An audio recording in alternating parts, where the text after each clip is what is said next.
Hello, everyone. Just popping my phone in there. Okay, so this is, I'm going to just zoom in a little bit, see if I go a little bit closer. Okay, show you this card. So this card is actually using the new, one of the new hybrid embossing folders that's in the January, sorry, not January, June to December holiday mini catalog from Stampin' Up. And I hadn't actually used one of these hybrid embossing folders, but now that I have, I do quite like it. So this one is called the Tree Rings Hybrid Embossing Folder. It's kind of a tongue twister. And the way it works is you can use it as just a regular embossing folder through Stampin' Up, just like we usually would. So that's like taking a piece of cardstock,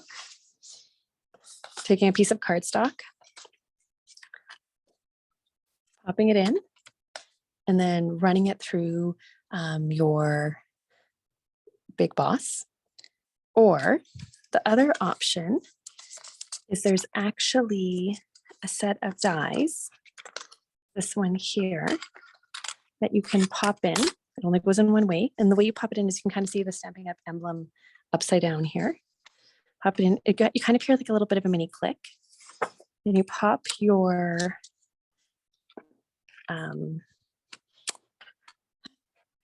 close the top. So pop your cardstock in, close the top, and then you run it through the embossing folder through your Big Boss.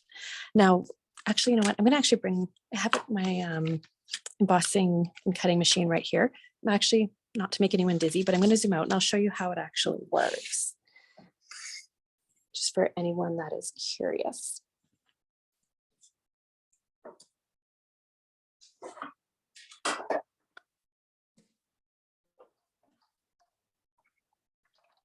So here's my machine. Not sure if I've zoomed out quite enough. Let's see here. Not sure if I can maybe go a little bit higher there. Sorry for making anyone dizzy. Okay. So this one is a 3D embossing folder. So to use it, you just need the base plate number 1, and then you need the gray plate number 4. And that's with regards to if you're using it to cut and emboss with that die inside, or if you're using it just to emboss. So we're going to show it to you both ways. Okay, first, I'm going to show you as a regular embossing folder. So regular embossing folder, you have it open, pop your paper in, close it. It's very important that it goes through with the fold facing in towards the machine. So number 1 base plate, embossing folder with your paper inside, and then plate number 4, which is the gray plate, and then just running it through.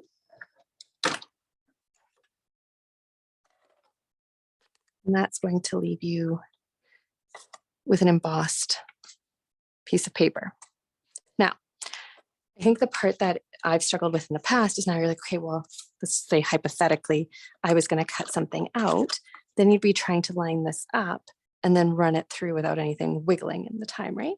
Now you could still do that, just as if you normally would with a die, or you can use the hybrid part that is so neat with this embossing folder. So again, so you have the folder open, that black and Stampin' Up emblem is at the bottom. You kind of snap it in, place your piece of cardstock over top. Now, of course, I'm probably didn't plan this especially well for the video. I was running this, when I was running it through for this particular card, I actually took, because I only wanted to cut the largest one, I just placed it over the top like that, closed it, and then just cut out the single one. If you're wanting to cut out more than one, which I'm not sure if my paper is actually big enough for. There, okay, so I'm going to cut the bottom 3. So I'm putting my paper over my die as well as inside the embossing folder. So the die's in there, the paper's in there, embossing folder is closed. It doesn't matter if you run it through the embossing folder up or down, but it is important again that you run it through so that that folded edge goes into the machine first. So again, same as if you're just using just the plain embossing folder, regardless of whether the die's in there or not. Embossing plate number 1, all of your stuff, followed and topped by plate number 4. And then run that through. I'm actually amazed it doesn't grind as you run it through, even with that die in there. And so now when you open it up, I'd had a bigger paper, I would have cut all of them. But you can see here I've essentially cut and embossed all in one fell swoop. So it's quite lovely with this set that you're essentially making a whole bunch of stumps, all different sizes, all at once. And, or like I said, if you wanted to only cut out one particular one, I would just do what I did and cut the piece of paper a little bit smaller and then just place it over the one that you were hoping to cut. Okay, so that's that. So I'll just move this out of my way again. Yeah, the bonus of it is that you can just emboss or you can emboss and cut simultaneously, thereby not having any dies that wiggle out of the way or are imperfect.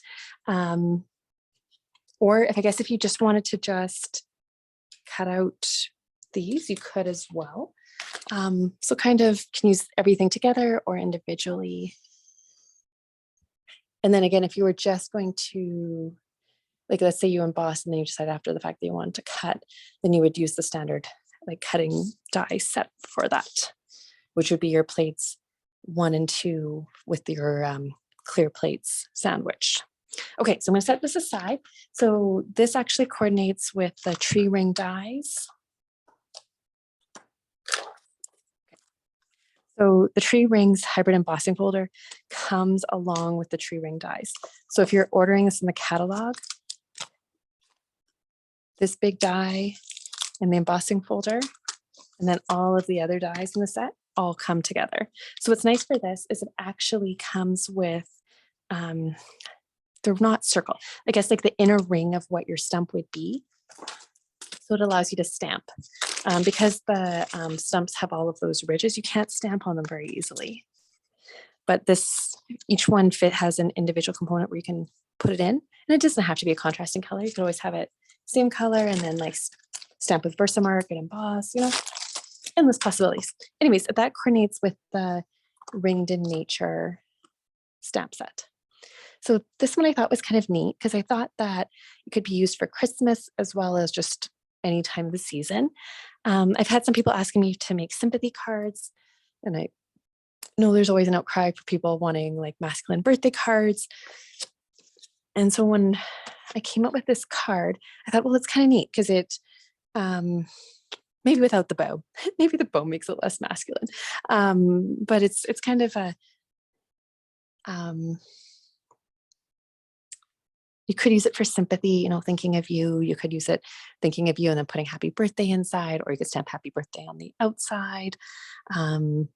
Thinking of you, congratulations on your new home. Do you know what I mean? Like just kind of one of those just for you cards that you can put in your stash. And then the other sentiments with this one do come thinking of you, get well soon, just for you, love and warmth, Merry Christmas. You know what I mean? Like lots of little things. And the little house is so cute. I haven't done anything with the house yet or the poinsettia, but I feel that there might be a Christmas card coming with that. Anyways, so for this particular card,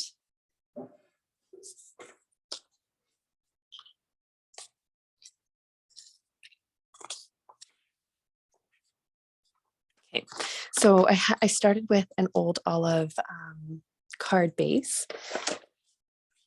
So this one is just a 8.5 by 11 piece of paper cut in half. So it ends up being 5.5 inches wide.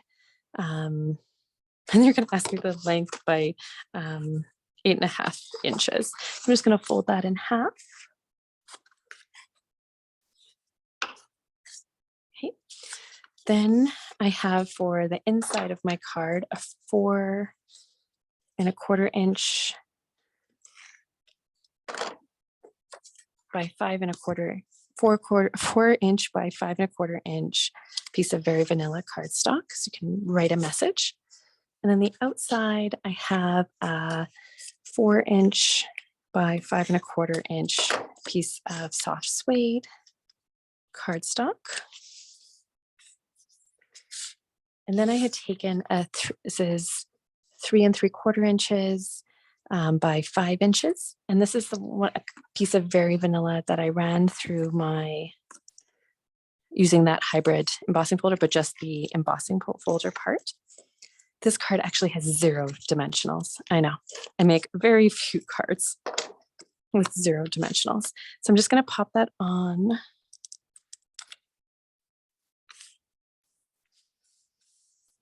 The front.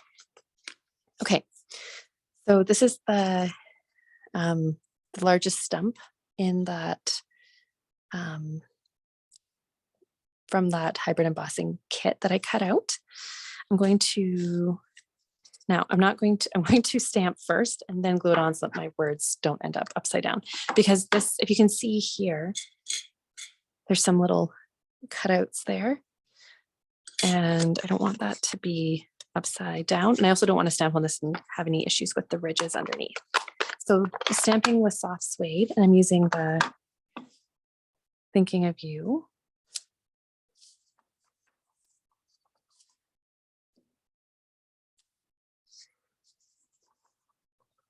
Course tonight. The minute you pull up on camera, it's never as perfect. I'm just going to grab a catalog sample.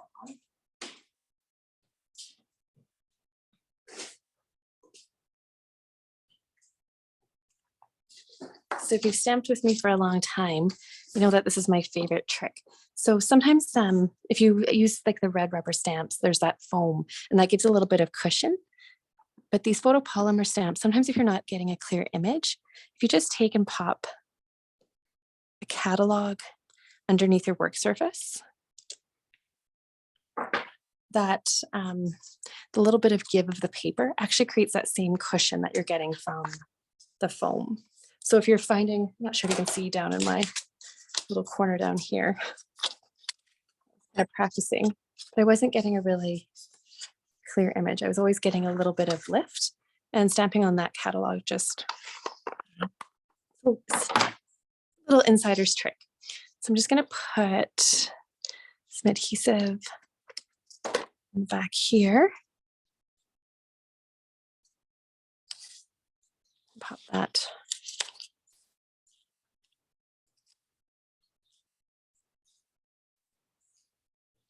Pop that on there. Then I'm going to put adhesive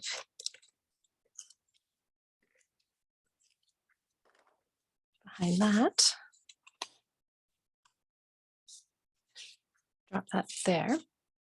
Okay, so in this kit, there's also some dies for some like twig leaves. There's actually 4 of these that come with the die set. They're each slightly different, but not extremely different. So I ran through and cut out 3 of them to kind of make my little branch bundle. Now someone did ask me, so I'm using the deep brown for the blends alcohol markers, the light version. So I'm just going to color the twigs. Someone asked me why I did try cutting these out in brown. And then if you cut them out in brown, the green marker doesn't look quite right. And if you cut them out of green, the brown looks a little bit, has a green tinge. So I just cut these out of the very vanilla as well. And then I'm just coloring them. What I'm not sure if you can see it on camera, but it's actually quite neat that the leaves actually have a little bit, sorry, dropped one. The leaves actually have a little bit of embossing in them. You can see. Nope, can't see it on camera. But anyways, long story short is the leaves do have a little bit of veining in them, which is actually quite neat that it is just a metal die, but that it picks up some of that detail. So I'm using my old olive green. Maybe I'll do a little bit more shading here on the bigger leaves where.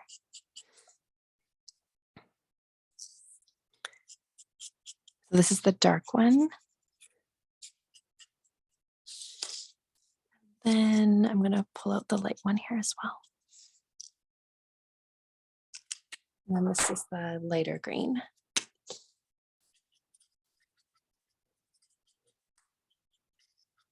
Kind of blend. This is one of my favorite class colors ever. This is my third set of these blends markers that we've gone through as a class. Love, love, love Old Olive. Okay, so I guess here I should go into back and put a little bit. It's always amazing that little bit of shading around the edges just makes everything pop. So I'm just going to put a little bit of here. I was going to try to cheat, but you know, that extra like 35 seconds makes it look so much better. So I'm just going it over again with that lighter color just to blend everything together. For anyone who hasn't used the alcohol blend markers, they are fabulous. So because they're alcohol, you can kind of use the lighter and darker color and make something look shaded with no real artistic thought. For someone like me, that's perfect. Okay, then I have some Tombow glue. Okay, I have a confession. So this last week I had cards here in person and I always have a stash of glue down in my basement and I ran out of glue. So I'm not sure if anyone else does this, but I take when I get down to the bitter end, I take my Tombow glue like this, I cut it down in the half, and then I proceed to take a toothpick and use up what's remaining inside. And that's what we did at cards this week. Waste not, want not. And then, you know, it's funny because I felt so bad. I was so embarrassed because like I said, it's something I typically take it's kind of I do it for myself kind of thing, just to use it up. And I felt bad that people were using it during class and not like a full bottle.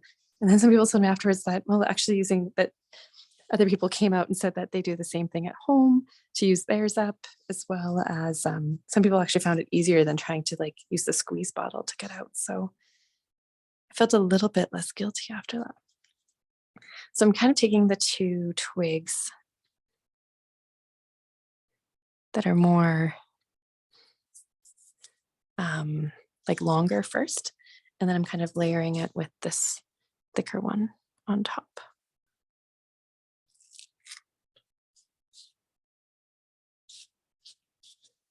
Second guess myself, there's so much color on it, it's bled through.